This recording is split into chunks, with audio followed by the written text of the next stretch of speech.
Why do you say the movie business is a weird business? Well, yeah, among other things, it's a business that people really, really, really want to be in it and be successful at it and make a living. So it attracts interesting characters a lot of the time. Um, it attracts people that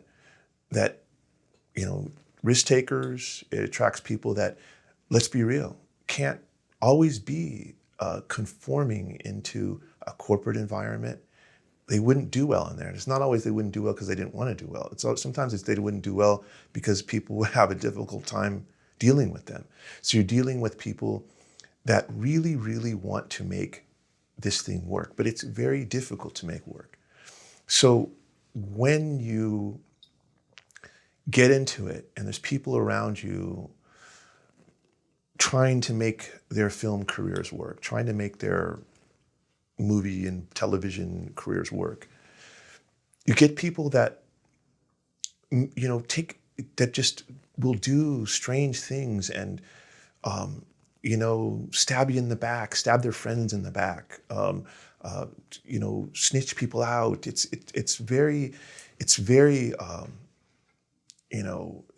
a lot at stake because the rewards are amazing. It's the best business in the world, and not everybody can be in it. And so once you get your foot in the door, and you can feel yourself maybe slipping, maybe not going as way it's supposed to, people can hold on super tight to try to stay in the business, to try to, make it not my fault.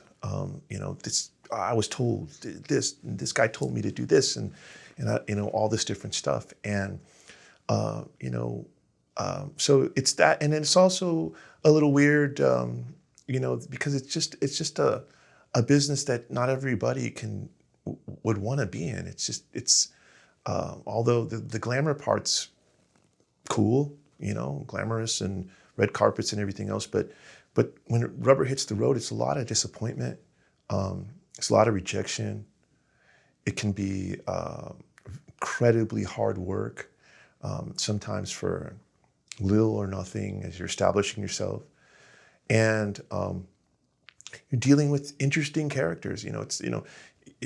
I doubt it's like selling insurance. Like, you're going to look at insurance salesman and the manager and the regional manager. I mean, you get some people from the drug world. You get people from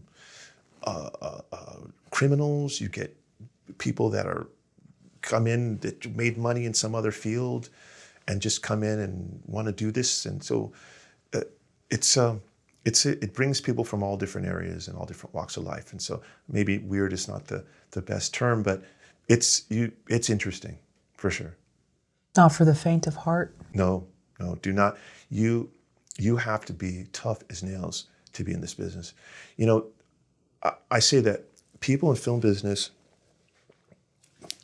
are some of the best employees you'll ever have in any work, because you can't make mistakes. It's one of the only professions where you cannot make a mistake, and you walk around knowing I can't make any mistakes. I can't make a mistake. That's okay. No, you lose your day. You can't lose your day. You can't lose your sun, meaning the sunlight. You can't mess something up and hurt an actor. You can't. There are no mistakes. And so you approach every day with that in mind. So everything, and of course mistakes are made, but you still have that mindset, no mistakes, and you live with that. So. And there's also the element of wanting to be agreeable and easy to work with, but knowing that some things on the surface are not what they appear to be. And to watch your back, but keeping a smile on your face? Yeah, being agreeable, it's a big deal. Most of when I interview people, especially actors, to come down to Mexico, it's all temperament to me.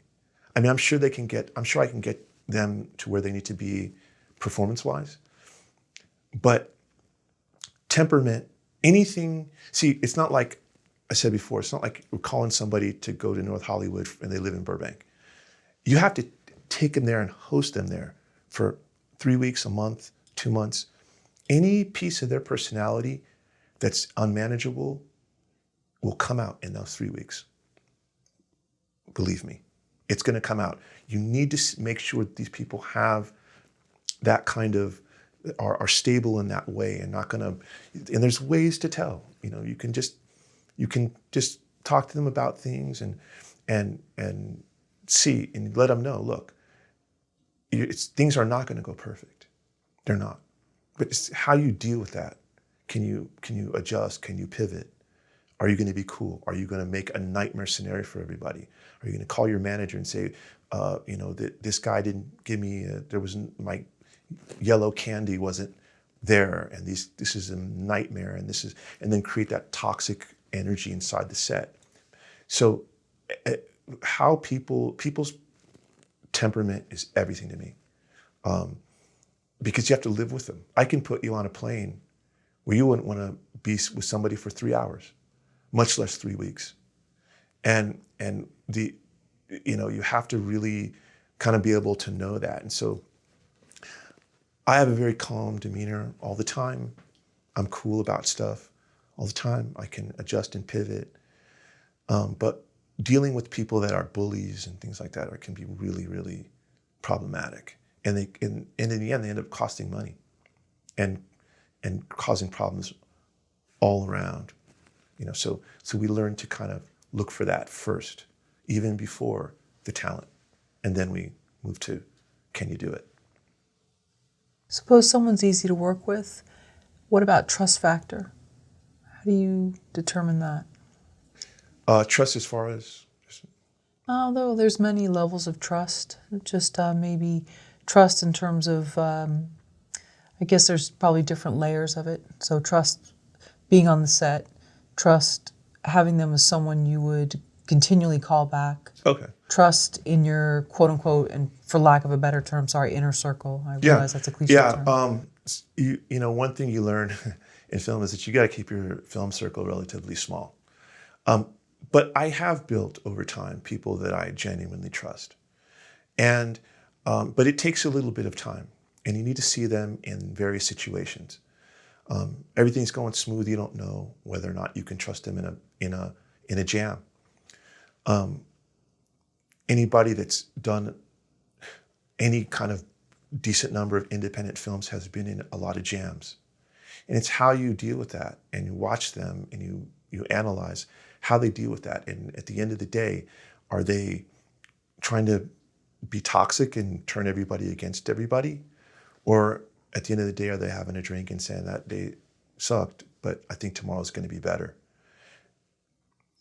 I'll take the guy who says, I have the drink with, and tomorrow's going to be better with the less talent over the other guy or girl that is causing the problems.